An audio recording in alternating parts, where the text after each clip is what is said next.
All right, hope you're having a great day. Going to show you how to use a flush trim router bit today. And one of the things I use a flush trim router bit the most for is cleaning up the edge on a piece of plywood. So I have a large piece of plywood here. It's 8 foot long, and I've rough cut it already with a skill saw or circular saw. So here it is. It's just under 8 foot long. I've already rough cut it, but if you look at my cut here, it's not really that good. It's a little bit wavy. There is a little bit of chip out too. And this is going to be the back side. And I know the router's not going to remove all this chip out, but the top surface over here is in pretty good shape because the circular saw had a nice blade on it. It's just it doesn't cut as clean. So I'm going to use a flush trim bit to size this up to the exact measurement I want. I'm only taking off about 1/8 of an inch. Okay, the flush trim bit is not designed to take off a lot more. When you start taking off more than 1/8 of an inch, it overheats the bit in the router, and a lot of times the bearing at the end of the router will start to burn and it's going to mess things up. So this bearing here is fairly delicate, and once it overheats, it falls off, and then your router is going to go right into your board and you've just messed up your board. So we don't want that to happen. So the first thing I did is I measured from the factory end over the measurement that I want. That's assuming your factory end is in good shape. So luckily, my factory end is in pretty good shape. So I've made a mark here at one end, it's square, my factory end square, and I made another mark over here at this end. The board I'm using as a fence, so to speak, is a solid piece of wood. It's 3/4 inch white ash. And it has a nice jointed edge on it. It's a pretty flat board, and it's jointed pretty well. So I'm gonna have this sitting right at the edge of my board where my marks are. I'm gonna move it out a little bit. I don't like to use weak clamps for this, so I don't use any of the squeeze clamps. I go ahead and use something that I can really trust. So I have this nice C-clamp here that I can really trust. I don't want to wreck the front of my plywood, so I'm going to use this backer board, and I'm going to secure this edge on the backer board. So I feel like the flush trim bit on the router is a pretty good way to do this. If you had a really nice, expensive, high quality track saw, you could also use something like that. Otherwise, there just isn't a lot of options for getting this edge at the right size and square and just the way you want it. In my opinion, this is probably the best way to go. This or a really nice track saw. Some panel saws, if you have a really nice blade on them, those might work too. So I have my board secured now, and I have to flip the whole thing over. So in order for this to work, I have to flip the whole thing over. This is a pretty heavy board. You know, by the time I have the clamps on it and it's large, if you're doing a smaller board, you probably definitely need to clamp this down. I don't think I'm gonna have to clamp this down. I think I can put this on my hip and I can run it across.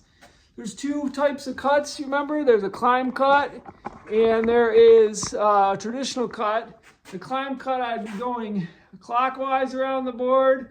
The traditional, I go counterclockwise. As I'm cutting, I can kind of tell how it's going. Usually I do a little bit of a traditional cut, and then the very end I clean it up with a climb cut. That's usually how I cut the plywood. So I cut a lot of it off traditionally, and if I notice it's chipping a lot, I stop and I do the whole thing at climb cut. So since I'm taking off almost 1/8 of an inch, it's kind of a lot for the bit, so I have to take it easy on this thing. So here's a closer look at the bit. I try to buy pretty high quality flush trim bits. This needs to be the cutting edge. It needs to be long enough, you know, to ride, so the bearing can ride on this, and then it can cut your workpiece. So it depends how thick your workpiece is, but this usually has to be kind of long. So this is a 1/2 inch shank on this. You know, a 1/4 inch just doesn't do the job. The bit tends to vibrate too much, and you can bend the bit and things like that. I think it just produces too much heat. It's just not enough. So the only bits I use for flush trim bit have a 1/2 inch diameter shank, and that works really good. So I need to grab the base of my router and get this going on here. And then, you know, I need to make sure it's going to ride on my piece of hard lumber there so it doesn't fall off. And now I'm going to, so what I did there, I know you didn't see it, but I was just making sure the bearing rides on this board. I have to plug in my router right around the corner here is my plug for my router. So I'll plug that in.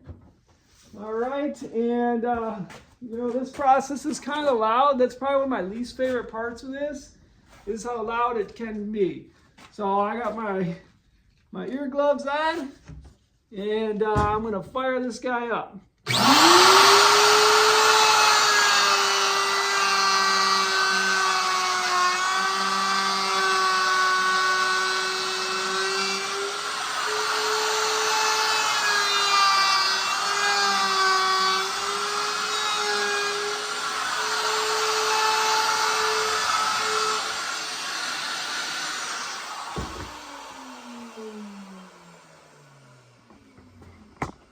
Okay, I want to show you how good that produces a cut. So if I look at this, man, it is pretty straight. It followed that board perfectly. There is a little tiny bit of fuzz on the top, but there's not any tear out. So I didn't do a climb cut at all on this piece because I just didn't need to. It was so clean that I didn't need to do the climb cut. You did notice I made a couple passes though. You know, it took 3 passes to really feel comfortable that I wasn't taking off too much material. So the first pass, I just kind of freehand. Second pass, I did still a lot of freehand. Third pass, I pushed it right up against the board and it did a great job. So that's how I flush trim a lot of my plywood to get it to the correct size and clean up some of the saw marks or, you know, defects from using a inferior saw to cut this to width here. So hopefully that helps you understand the flush trim bit a little bit and how it works. Have a great day.